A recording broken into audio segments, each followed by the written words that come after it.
Hello and welcome to the Sunshine Academy. I am Sonu sir from the Sunshine academy.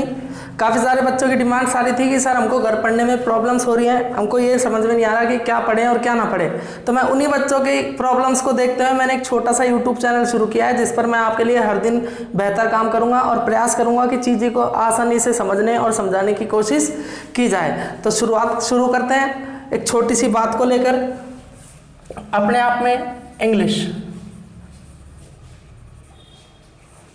अब English पढ़ने के केवल दो दायरे हैं, या तो कोई भी बच्चा या स्टूडेंट्स कोई भी पढ़ता है तो प्रिपरेशन के लिए पढ़ता है, या फिर कुछ लोग पढ़ते हैं केवल स्पीकिंग के लिए। तो मैं साथ ही साथ बताता चलूं कि प्रिपरेशन और स्पीकिंग आखिर कौन कौन सी प्रिपरेशन, कौन कौन सी तैयारियां यहाँ पर इस चैनल पर मेरे साथ की करवाई जाएंगी। तो प्रयास बताता चलूं कि preparation academic classes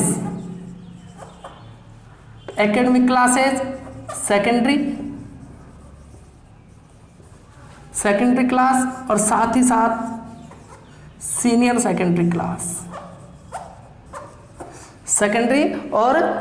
secondary. Academic classes में सेकेंडरी और सीनियर सेकेंडरी दोनों क्लासेस की यहाँ पर प्रिपरेशन करवाई जाएंगी, चाहे कोई सी भी बोर्ड, जैसे कि मैं लिख दूँ साथ साथ सीबीएसई,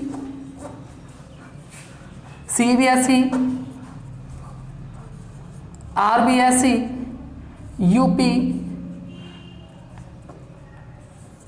ईटीसी। अब साथ ही साथ इस चैनल पर कॉम्पिटिटिव एग्जाम की भी प्रिपरेशन करवाई जाएगी। कॉम्पिटिटिव एग्जाम्स, अब कॉम्पिटिटिव एग्जाम सर कौन कौन से एग्जाम्स, तो बताता चलूँ। कॉम्पिटिटिव में SSC, CGL, CHSL, UPSSC, CPO, banking और साथ ही साथ स्टेट बोर्ड एग्जाम। इन सभी एग्जाम की प्रिपरेशन इस चैनल पे करवाई जाएगी। अब बात करूं मैं स्पीकिंग की। अब कुछ लोग चाहते हैं प्रिपरेशन ना करते हुए स्पीकिंग सीखा जाए, स्किल डेवलपमेंट किया जाए, स्पीकिंग स्किल अपने अंदर डेवलप किया जाए। तो उन्हीं लोगों के लिए, उन्हीं बच्चों के लिए मैं साथ ही साथ यहाँ पर हर दिन स्पीकिंग के लिए भी काम करूँगा। चैनल इसीलिए मैंने बनाया गया है। ठीक हुई बात? अब आगे बढ़ जाओ। क्लियर हुई बात? आगे बढ़ाता हूँ, देखते हैं। इंग्लिश पढ़ने के कुछ दायरे फिक्स किए हुए हैं, उन दायरों की मैं आपसे चर्चा करूँगा।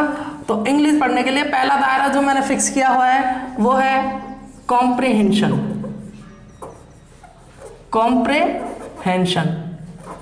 कॉम्प्रिहेंशन की यदि मैं बात करना चाहूं तो कॉम्प्रिहेंशन में क्लोज टेस्ट,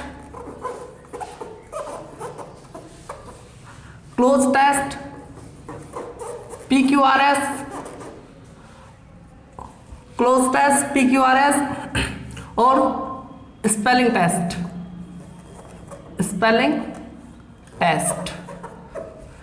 कॉम्प्रिहेंशन में क्लोज टेस्ट, PQRS और स्पेलिंग टेस्ट। अब यदि मैं बात करना चाहूं दूसरा दायरा, तो इंग्लिश पढ़ने का दूसरा दायरा है ग्रामर।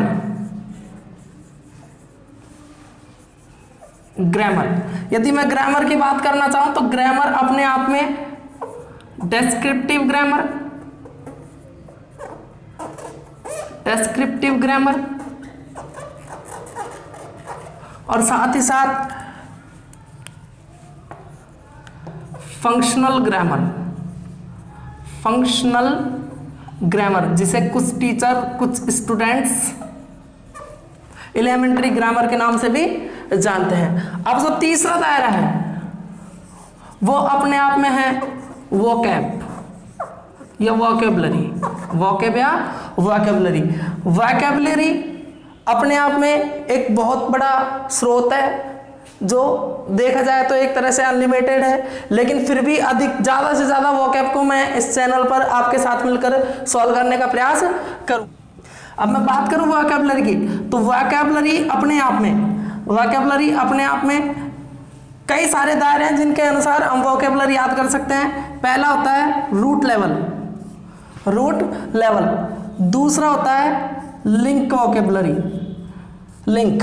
अब सवाल आया सर जी कि लिंक क्या है, तो कई बार क्या होता है कि हम कई शब्दों को एक कहानियों से, दूसरी कथाओं से, एक चीज से दूसरे चीज को लिंक करके हम उन शब्दों को याद करने का प्रयास करते हैं, तो उन्हें ही मैंने कहा लिंक वोकैब। तीसरा यदि मैं बात करना चाहूं तो फ्रेज,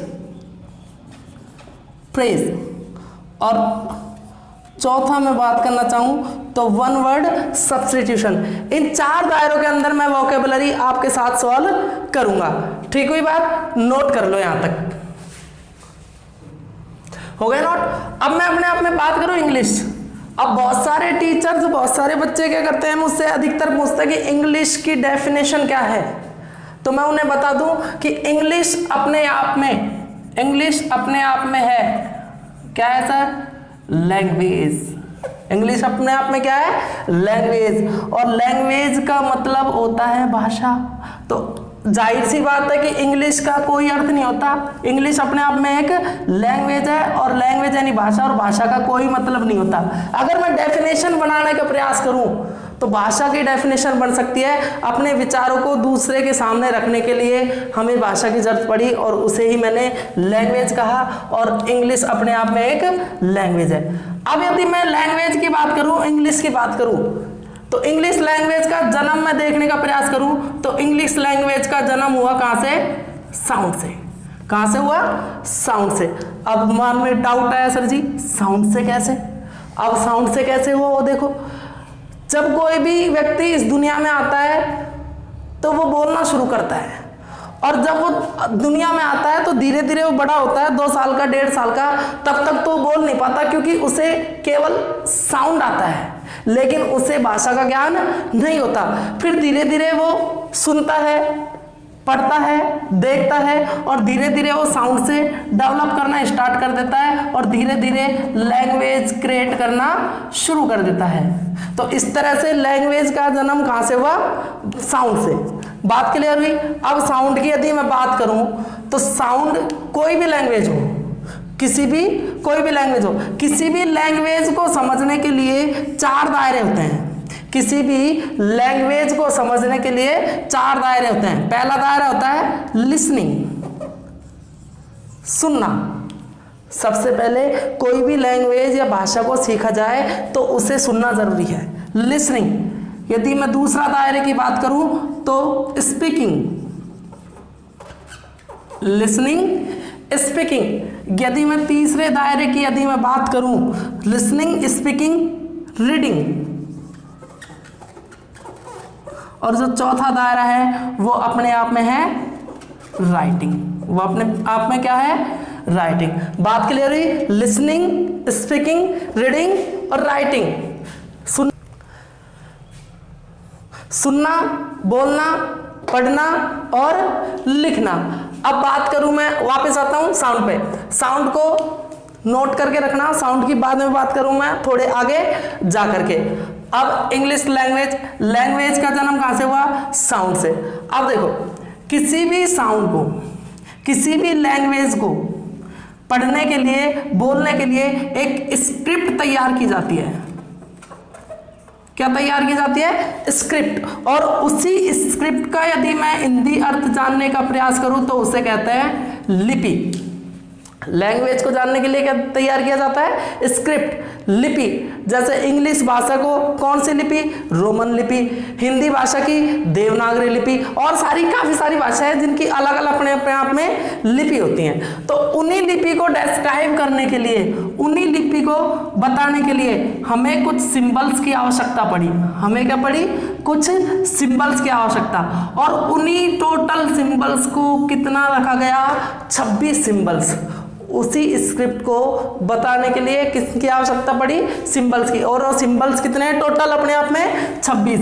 उन 26 को यदि मैं कैटेगराइज करने का प्रयास करूं तो वोवेल्स और कुछ एक कॉन्सोनेंट्स। यदि मैं वोवेल्स की बात करूं तो ये अपने आप में 5 हुए, और यदि मैं कंसोनेंट की बात करूं तो ये अपने आप में कितने हुए? 21। बात क्लियर हुई? यहां तक नोट करो। अब मैंने कहा साउंड, क्या कहा? साउंड। अब साउंड को यदि मैं बात जानने का प्रयास करूं तो साउंड को जाना मैंने, साउंड को रिप्रेजेंट करने के लिए किसकी जरूरत पड़ी? स्क्रिप्ट। और स्क्रिप्ट को रिप्रेजेंट करने के लिए मुझे किसकी जरूरत पड़ी? सिंबल्स की। और उन्हीं सिंबल्स को मैं कैटेगराइज करूं, उन्हीं सिंबल्स को मैं कैटेगराइज करूं, तो उन सिंबल्स को मैंने कैटेगराइज किया 2 कैटेगरी में। फर्स्ट लिखा वॉयल्स और दूसरा कॉन्सोनेंट्स, वॉयल्स और कॉन्सोनेंट। तो वोवेल यानी स्वर और कॉन्सोनेंट यानी व्यंजन। अब मैं वोवेल की बात करूं तो अपने आप में ये कितने हुए? 5, और कॉन्सोनेंट की बात करूं तो अपने आप में कितने हुए? 21, और इसी तरह दोनों मिलाकर कितने हो गए? 26। अब मुद्दा यह है कि सर कॉन्सोनेंट कौन कौन से और वोवेल कौन कौन से? तो बात करता हूं।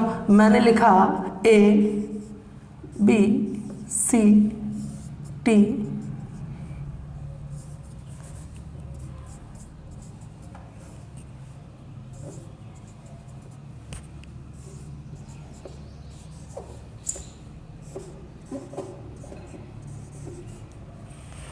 अब देखो, अब बात करूं मैं वोवेल की तो अपने आप में वोवेल कितने हुए? 5। A E I O U, A E I O U अपने आप में क्या है? वोवेल यानी 5। इन सबके बचे हुए, इनके बाद जितने भी हैं उन्हें मैंने कहा कॉन्सोनेंट। क्या कहा? कॉन्सोनेंट। जितने भी एटसेट्रा हैं वो सारे अपने आप में कॉन्सोनेंट हुए। यदि मैं इनमें भी देखने का प्रयास करूं तो अपने आप में W और Y अपने आप में सेमी वोवेल्स। और भी ज्यादा डीप बात करना चाहूं तो मैं सेमी वोवेल्स। बात क्लियर हुई? Vowel 5, consonant 21। कौन कौन से vowel? A E I O U, और कॉन्सोनेंट इनके अलावा etcetera B C D F G H, ये सारे अपने आप में कॉन्सोनेंट। अब आगे बढ़ जाओ, यहां तक नोट करो। अब यहां तक दिक्कत? अब आगे देखो, आगे मैंने एक वर्ड लिखा अल्फाबेट। क्या लिखा सर? अल्फाबेट। अब अल्फाबेट क्या है? अल्फाबेट मैंने लिखा, अल्फाबेट का मतलब होता है वर्णमाला। अल्फाबेट का अपने आप में मतलब वर्णमाला, वर्णमाला। अल्फाबेट वर्णमाला। तो यहां तक दिक्कत? अल्फाबेट यानी वर्णमाला। अब इसी अल्फाबेट में यदि मैं एस जोड़ दूं, एस लगा दूं, तो अब कई सारे बच्चों को लग रहा होगा अल्फाबेट वर्णमाला, अल्फाबेट्स वर्णमाला है। नहीं, ऐसा कुछ भी नहीं है। बहुत सारे बच्चों को लगता है कि ऐसे लगने से बहुवचन हो जाता है, वर्णमाला है। नहीं, अल्फाबेट यानी वर्णमाला, और अल्फाबेट्स का मतलब होता है भाषाएं। क्या होता है? भाषाएं। बात क्लियर हुई? तो ऐस लगने से मीनिंग ही चेंज हो जाती है, ना कि बहुवचन बनता है। बात क्लियर है यहां तक? अब आगे बढ़ जाओ। अल्फाबेट आखिर है क्या? ए से लेकर जेड तक, ए से लेकर जेड तक है जितने भी लेटर हैं, उन लेटरों के ग्रुप को, उन लेटरों के ग्रुप को कहा जाता है अल्फाबेट। बात क्लियर हुई? अल्फाबेट ए से लेकर जेड तक के लेटर्स को, ग्रुप को कहा जाता है अल्फाबेट यानी वर्णमाला। अब ए से लेकर जेड तक के जो ग्रुप है इसको कहा गया मैंने वर्णमाला। अब मुद्दा यह है कि सर जी वोवेल की यदि मैं बात करूं, वोवेल की यदि मैं बात करूं तो वोवेल कहा गया A E I O U, और कॉन्सोनेंट की यदि मैं बात करूं, कॉन्सोनेंट, कॉन्सोनेंट की यदि मैं बात करूं तो कॉन्सोनेंट कहा गया B C T, जितने भी इनके अलावा जितने भी है वो सारे किस में आए? कॉन्सोनेंट में। अब मुद्दा है कि sir ji E I O U इन्हीं को वोवेल क्यों कहा गया, और B C D Z इन्हीं को कॉन्सोनेंट क्या कहा गया? आखिर इनसे कौन सी गलती हो गई कि इन्हें कॉन्सोनेंट नहीं कहा गया, और इनसे कौन सी गलती हो गई कि इन्हें वोवेल नहीं कहा गया? तो काफी सारे टीचर शुरू से आते रहे और शुरू से रटवाने का काम किया कि बेटा A I O वोवेल, बाकी सारे व्यंजन। लेकिन मैं इन चीजों को और भी बेहतर तरीके से एक्सप्लेन करने का प्रयास करूंगा। तो समझते हैं आखिर A E I O U को ही वोवेल क्यों कहा गया और B C BCDZ इनको ही कॉन्सोनेंट क्यों कहा गया? इसको जानने के लिए मैं यहाँ पर एक छोटा सा पिक्चर बनाने का प्रयास करूंगा, जिसे मैंने कहा